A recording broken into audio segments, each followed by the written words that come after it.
I've been doing software to control hardware for 25 years. So I've been doing machine vision, automated inspection systems, robotic guidance, alignment.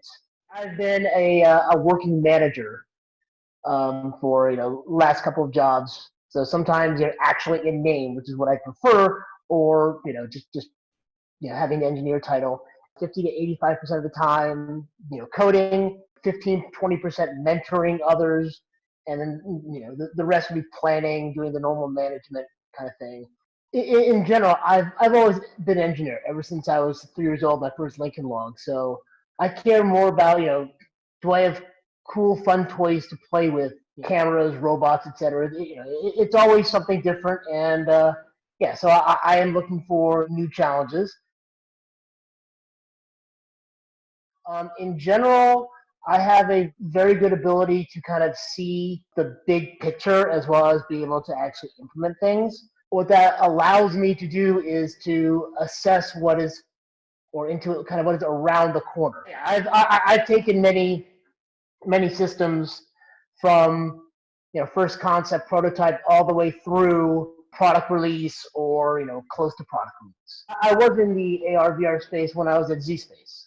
So there we were doing a 3D display with head tracking and with glasses tracking. And the goal there was to constantly reproject the 3D display from the user's perspective as they move.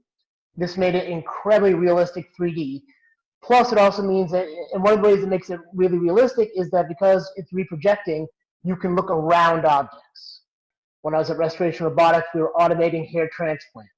The day that I signed on with the company, they did their first human trial, and they did 4 hairs, not 4 people, 4 hairs in an entire day.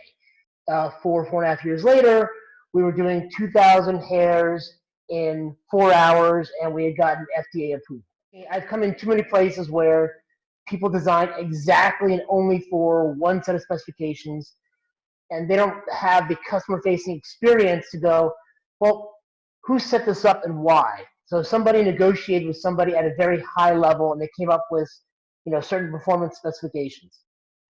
That's great, but did anybody actually talk, go travel, visit the customer site, for an inspection system? Did they actually go to a shop floor and meet an inspector and see what they do? Because, maybe we're using completely different metrics.